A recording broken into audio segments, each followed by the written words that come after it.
Hello guys, my YouTube channel education subject में आप सभी का स्वागत है। कृपया मेरे यूट्यूब चैनल को सब्सक्राइब, लाइक, शेयर, कमेंट कर दीजिए। चलिए आज हिंदी का टॉपिक समास पढ़ते हैं। समास का शाब्दिक अर्थ संक्षेप, संग्रह, सम्मिलन, मिश्रण आदि। समास दो शब्दों के योग से मिलकर बना है। सम धन आस। यहाँ सम का अर्थ पास तथा आस का अर्थ रखना है। इस प्रकार परस्पर संबंध रखने वाले दो या दो से अधिक शब्दों से मिलकर बनने वाले एक स्वतंत्र शब्द को समास कहते हैं। समास को निम्न प्रकार से परिभाषित किया गया है।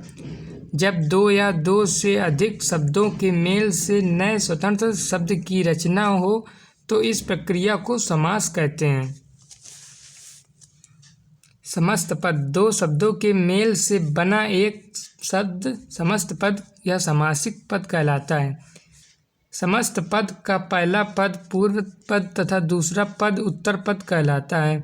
जैसे गंगा का जल गंगा जल, इसमें गंगा पूर्व पद तथा जल उत्तर पद है। समास विग्रह। समास का मूल उद्देश्य कम से कम शब्दों में अधिक से अधिक अर्थ प्रकट करना है, अर्थात जिस प्रक्रिया में समस्त पद के सभी पद अलग अलग किए जाएं उसे समास विग्रह कहते हैं। जैसे बलहीन, बल से हीन, राजमहल, राजा का महल।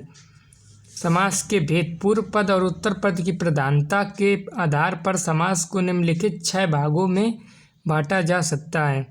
नंबर 1 पे है अव्ययभाव समास, 2 पे है तत्पुरुष समास, तीसरे पे कर्मधारय समास, चौथे पे द्विगु समास, 5वें पे द्वंद्व समास, 6ठे पर बहुव्रीहि समास।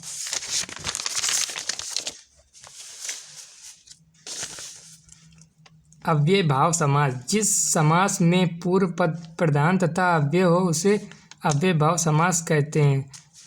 इसका एग्जाम्पल देखते हैं। भरपेट, पेट को भरकर। कुसमय, खराब या बुरा समय।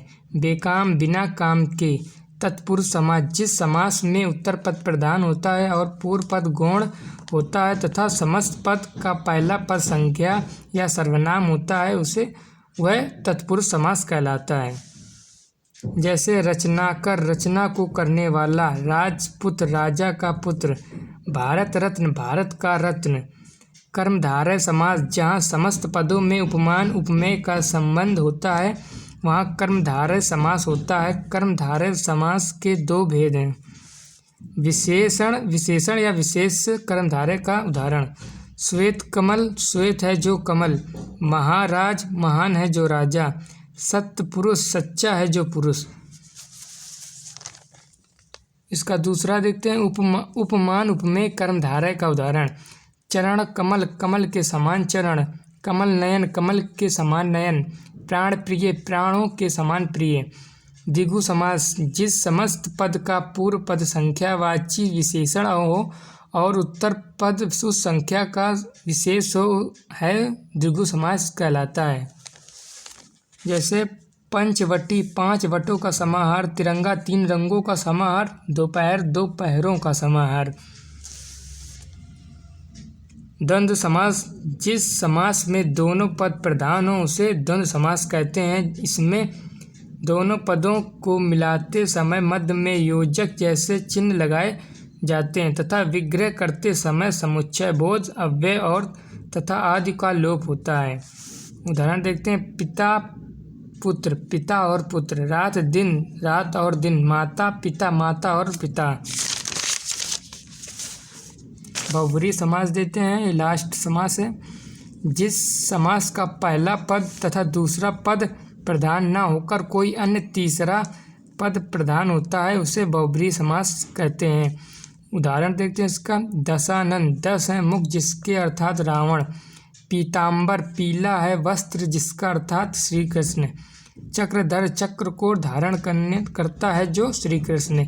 चलिए गाइस, आज समाज का टॉपिक यहीं पर ख़त्म होता है। कृपया मेरे यूट्यूब चैनल को सब्सक्राइब, लाइक, शेयर, कमेंट कर दीजिए। चलिए मैं मिलता हूँ इसके नेक्स्ट वीडियो में। तब तक के लिए जय हिंद, जय भारत।